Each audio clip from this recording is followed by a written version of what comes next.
ئێمە گەر بگەڕێنەوە بۆ 30 ساڵی حکوومەتی کوردی هەر لە یەکەم کابینەوە دەسەڵاتدارانی هەرێمی کوردستان کە دەسەڵاتیان گرتە دەست کە بوونە وەزیر و حکوومەتیان دروست کرد دەستیان کرد بە گەندەڵی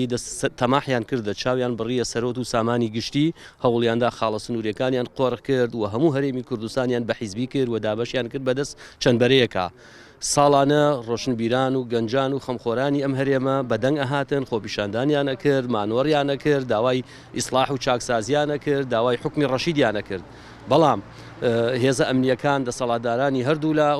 دەسەڵاتدارانی حکوومەت بە فیشەک وەڵامی خۆپیشاندەران و داواکاریەکانیان نەداوە لەم میانەیەدا دەیان گەنج و لاوی خەڵکی کوردستان شەهیدە بوو. ئەم لاوانە کێ شەهیدی کردوون؟ بێگومان هەر دەسەڵات خۆی شەهیدی کردوون دەسەڵات ڕوبەڕوویان بۆتەوە بریناری کردوون و دادگاکانی ژێمە قەنەعەتمان وایە دادگاکان سربەخۆ نیە دادگاکانی داتاشراوی سیاسەتی دەسەڵاتی حکوومەت و دەسەڵاتی یەکێتی و پارتیە و هێزە چەکدارەکانی ئەمان ڕۆڵەکانی کوردیان شەهید کردووە لەبەرەوە ئەو کەیسانەشی کە ئەشێتە دادگا جۆرێ لە جۆرەکان دادگا وەلای ئەنێ لێی ناپێشێتەوە بە بیانووی ڕەزامەند نەبوونی مەرجع بۆ ئەو کەسانەی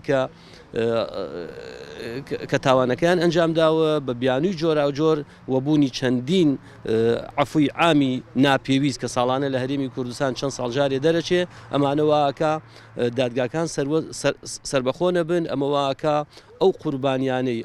ئەو کەسانی کە برینارە بن کە شەهیدە بن بە هەڵپەسێراوی کەیسەکانیان نەمێنێتەوە و ناگا بە پایان لەبەرەوە هەم دادگاکان سربەخۆنین هەم دەسەڵات خۆی بەشێکە لە تاوانەکە نایەوێت عیب و عاری زیاتر دەرکەوێ نایەوێت برینی کە سوکاری شەهیدەکان ساڕێژکە. ئێمە لە ئیمڕۆ 8 ساڵ تێپەڕێ بەسەر ساڵیادی خۆپیشاندانە گەورەکەی ئەتوانم بڵێم ڕاپەڕینە گەورەکەی سێ سادق و شێدبوونی شێد بڕیار کە سوکاری بەشداریان نەکردو بەڕاستی ئەوە پەیوەندی بەخۆیانەوەی من ناتوانم لەسەر بڕیاری ئەوان قسەگەڵ ئێمە ڕێز لە بڕیاری ئەوان نەگرین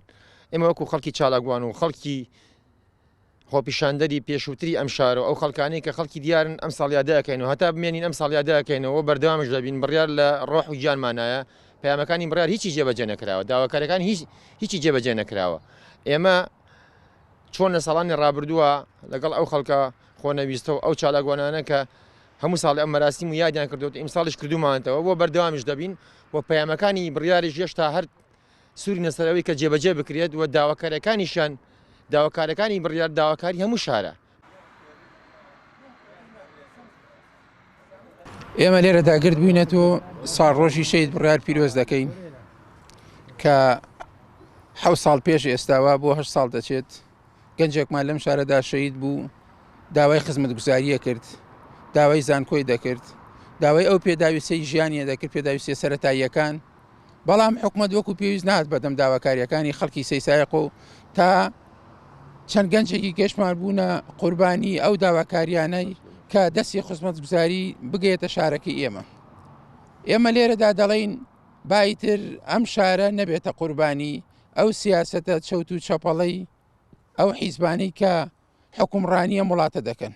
بایتر دایکەکانمان لەوە زیاتر جەرگیان نەسووتێت بایتر ئێمە نەبیناوەی کە هەموو ساڵێ بە مەرگە ساتەکان کۆبین و لێرە با بتوانین پرۆژەی خزمەتگوزاریمان هەبێت. ئێمە دژی حکومەت نین خەڵکی سەیسایق کاول بووە لە پێناوی ئەوەی کە قوارێکی سربەخۆ لە کوردستانە دروست بێت